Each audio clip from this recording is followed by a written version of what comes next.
बेटा अपनी गाड़ी से 5 किसानों को 4 किसानों को मार देता है। एक उसमें हमारे सहाफी भी हैं, कश्यप साहब, उनकी भी मौत हो जाती है। अब आप ये देखिए कि अजय मिश्रा मंत्री हैं, कहते हैं कि हाँ वो जो जीप गाड़ी थी मेरी थी, वो जीप गाड़ी थी वो मेरी थी। एक पहला पॉइंट ये, उनका बेटा कहता है कि मैं तो नहीं था, मैं तो कुश्ती हो रही थी, दंगल देख रहा था। मगर किसानों ने कहा कि इनका बेटा गाड़ी में बैठा था, इसने गाड़ी चलाई और 5 लोगों की इसकी वजह से मौत हुई। सुप्रीम कोर्ट में मामला गया, सुप्रीम कोर्ट के चीफ जस्टिस ने इस मामले का नोटिस लिया। तो कल की बात है कि उनके बेटे को, आशीष जिसका नाम है, आशीष को पुलिस बुलाती है, 10 घंटे अपने थाने में बिठाती है और 10 घंटे में 10 मर्तबा आशीष को नाश्ता खिलाया जाता है। नाश्ता खिलाया जाता है।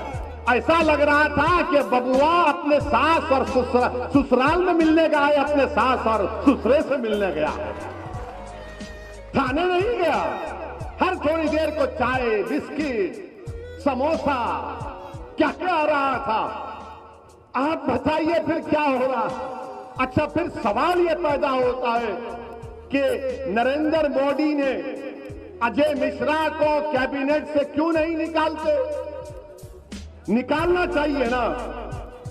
अगर बाप मंत्री हो, गाड़ी बाप की हो और बाप की गाड़ी से 5 लोगों की मौत हो जाती है और बाप खुद कह रहा है कि मेरी गाड़ी है, बाप खुद कहता है अपनी तकरीर में कि सुधर जाओ वरना तुमको 2 मिनट में सुधार देंगे। तकरीर के 2 दिन के बाद 5 किसानों को मार दिया जाता है, उनका कत्ल कर दिया जाता है, उनका मर्डर कर दिया जाता है, उनकी हत्या कर दी जाती है। तो नरेंद्र मोदी मंत्री को नहीं हटाते। क्यों नहीं हटाते बोलो आप? क्यों नहीं हटाते नरेंद्र मोदी? बताइए ना। इसलिए नहीं हटाते क्योंकि अजय मिश्रा का ताल्लुक ऊंची जात से है, आला जात से है। इसीलिए नरेंद्र मोदी बोल रहे नहीं नहीं, चुनाव आ रहे, आला जात के, ऊंची जात के वोट नहीं मिलेंगे, इनको हम बचाएंगे। अगर आशीष की जगह उसका नाम अतीक होता,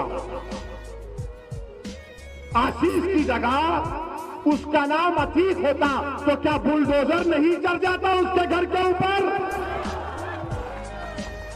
क्या बुलडोजर नहीं चढ़ता? तो नाम आशीष है, अतीक नहीं है। तो कहा कि आशीष है तो हमारा शिशु है, हम इसको बचाएंगे। अतीक है तो गुंडा है, बाहुबली है, माफिया है, और आशीष जो है लोकप्रिय नेता है। नाम आशीष है तो घर पर बुलडोजर नहीं जाएगा बाबा आपका, योगी बाबा आपका बुलडोजर नहीं जाएगा। क्या आपके बुलडोजर पर लिखा हुआ है कि खाली मुसलमान का घर तोड़ा जाएगा? क्या मुसलमान का घर तोड़ा जाएगा जिस पर हत्या का इल्जाम है, मर्डर का इल्जाम है, जो गाड़ी में बैठकर गाड़ी चलाता है? बीजेपी को मैं कहूंगा, बीजेपी के लोगों से, कि कमल का निशान बदल दीजिए और एक गाड़ी जीप रख लीजिए थार की, ये हमारा निशान है, हम रोन देंगे सबको। बताइए आप आशीष को, मंत्री को नहीं हटाते, उनके अब्बा को? योगी जी आशीष के अब्बा जान को नहीं हटाएंगे? क्या तुम ही बोल सकते अब्बा जान? हमारी मुंह में जबान नहीं है? क्या नरेंद्र मोदी आशीष के अब्बा जान को नहीं हटाएंगे आप? मोदी जी क्यों नहीं हटाएंगे अब्बा जान को? आप हटाना चाहिए ना अब्बा जान को। आप तो बोलते हैं कि मैं कोई चीज को, गलती को बर्दाश्त नहीं करता। बाबा, क्या आशीष के अब्बा को आप बचाएंगे या जेल को भिजाएंगे? बाबा को बताना पड़ेगा ना उत्तर प्रदेश की जनता को। बाबा तो हर बात पे अब्बा जान बोलते हैं। अब ये अब्बाजान मंत्री बनकर बैठे, देश की सुरक्षा के मंत्री हैं। उनका बेटा गाड़ी से किसानों को मार दिया। अब ये समझ में आया आपको नहीं आया, मुझे बताइए कि अब्बा जान का नाम अजय मिश्रा है, बेटे का नाम आशीष है, अतीक नहीं है। अगर बेटे का नाम अतीक होता या आरिफ अनवर हाशमी होता तो अब तक जेल में चले जाते, कितने घर तोड़ दिए जाते, कितने घर तोड़ दिए जाते अब तक। मगर ये बता रहा हूं, ये फर्क है। अब जब हम इसको बयान करते हैं तो मुझे मालूम कि आज शाम में 6 बजे से रात के 12 बजे तक असदुद्दीन ओवैसी के नाम पर सब लोग शादी करेंगे अपनी अपनी टीवी पर। हमारी तरफ से आसिम बख्तार बैठेंगे, बोलेंगे कि ये तो सच्चाई बयान कर रहे थे।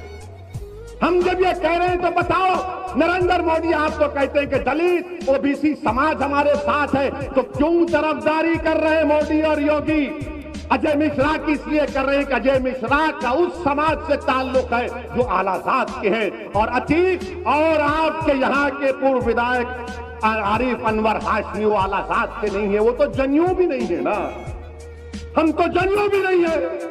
इसीलिए हमारे खून की कीमत नहीं, हमारे नौजवानों की जिंदगियां बर्बाद हो गई जेलों में सड़ सड़ कर। आज उत्तर प्रदेश की जेलों में 27% मुसलमान बहैसियत अंडर ट्रायल है। कौन जिम्मेदार है उसका?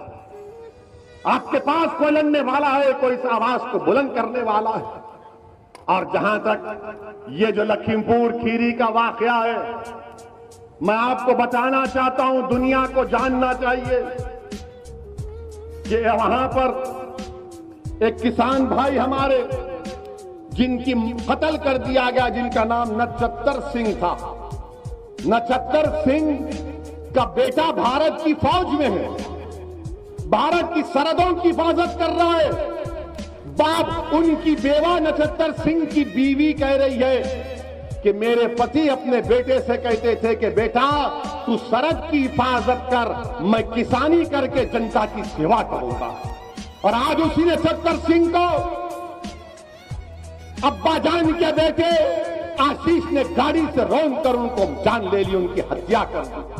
वहीं पर एक हमारा एक और भाई जिसका नाम गुरु लवप्रीत सिंह है, जब उसको गाड़ी ने टक्कर मारी तो लोगों ने उसको उठाकर अस्पताल लेकर जा रहे थे, तो उसने लेकर जाने वालों से कहा कि भाइयों मेरी 2 बहनें हैं, मेरे पास पैसे नहीं है, मेरी जान बचाओ। अस्पताल जाने तक लवप्रीत सिंह मर गया, मर गया लवप्रीत सिंह।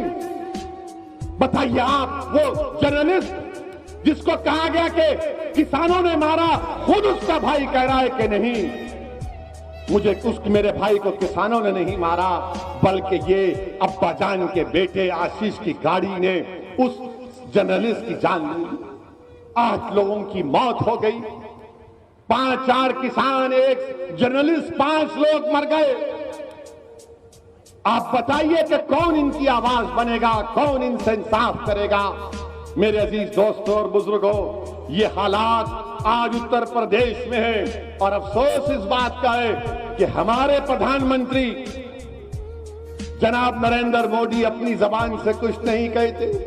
लखनऊ को आए तो आकर कहा कि अब के बार 18 लाख दिए जलाइए, 18 लाख दिए। अरे मोदी जी, ये जो लोग मर गए, 5 लोग जिसमें 3 लोग, 8 लोग जिसमें बीजेपी के भी 3 थे, क्या वो घर में दिया जलाएंगे? घर में तो अंधेरा पड़ चुका है।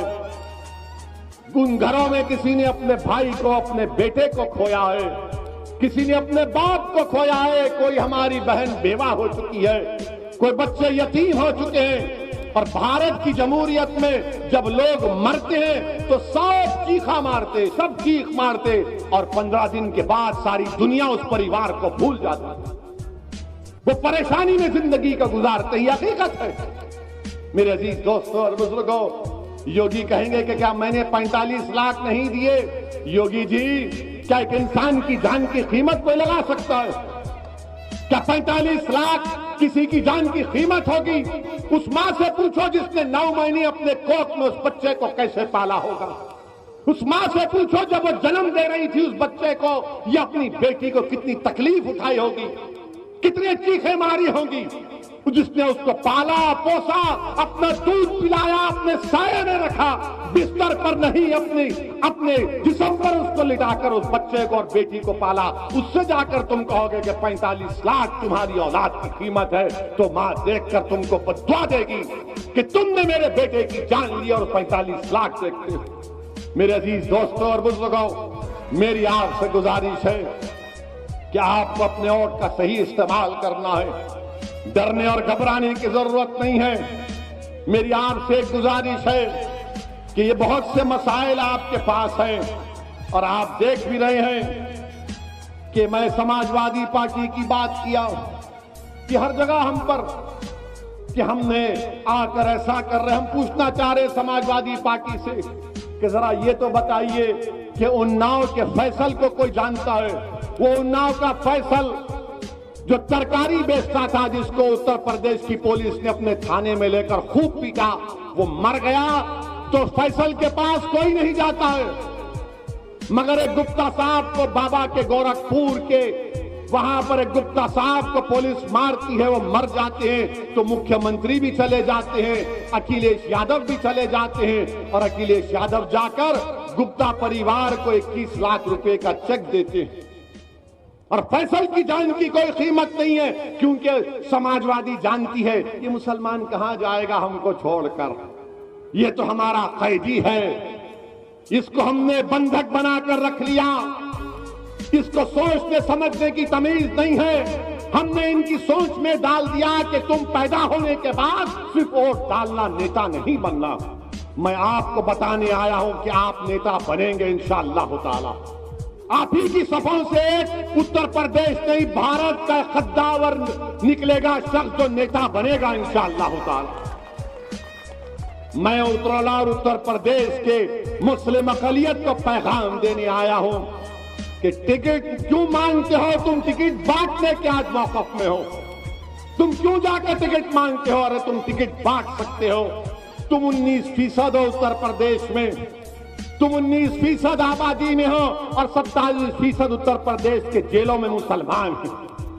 27% हमारे बच्चे अनपढ़ हैं, बच्चियां पढ़ नहीं सकती, हमारे महल्ले में कोई तरक्की विकास का काम नहीं होता। मेरे अजीज दोस्तों और बुजुर्गों, 2% मुसलमानों के बच्चे ग्रेजुएट बनते हैं। आपको एक तब्दीली पैदा करना है, आपको एक तब्दीली पैदा करना है। अब की बार अपने वोट का सही इस्तेमाल करिए। हाँ, अब ये रहा सवाल कांग्रेस पार्टी का, ये कांग्रेस पार्टी में अब दम नहीं रहा। अगर आप दुनिया के सबसे बड़े हकीम को भी लाएंगे और हकीम साहब को बोलेंगे इस पार्टी को जिंदा करने की कोई दवा है, तो हकीम साहब बोलेंगे बेटा तुझे ताकत की दवा दे सकता हूं, इस पार्टी में अब कुछ नहीं रहा, जिंदगी नाम की कोई चीज नहीं रही। जिन्होंने हमारे वोट का इस्तेमाल किया, हमारा बेड़ा गर्क कर दिया। याद रखो, सादुल्ला नगर के तमाम जिम्मेदारों, नौजवानों, मेरी मां और बहनों, उत्तर प्रदेश में अगर आप अपनी अहमियत चाहते हैं, उत्तर प्रदेश में आप अगर अपनी वोट के वजन को देखना चाहते हैं, तो मुत्तहिदा तौर पर मजलिस के अपने वोट का इस्तेमाल करिए। हमने एक बेहतरीन शख्स को आपका कैंडिडेट बनाकर दिया है, डॉक्टर मन्नान साहब, पढ़े लिखे, काबिल हैं, बेलोस हैं, बेनफ्स हैं। आप अपना एक वोट मजलिस के निशान पर लगाइए, अपनी आवाज को मजबूत करिए। इंशाअल्लाह ताला आइंदा महीने में उत्तरोला विधानसभा में हम आएंगे, बल्कि आते रहेंगे इंशाअल्लाह ताला। आपसे दुआ है कि आप मजलिस की कामयाबी के लिए दुआ करिए और आपको मैं इस माह रब्बिल अव्वल की मुबारकबाद भी देता हूं कि रसूल अल्लाह सल्लल्लाहु अलैहि वसल्लम की आमद का महीना है। अस्सलाम वालेकुम व रहमतुल्लाहि व बरकातहू।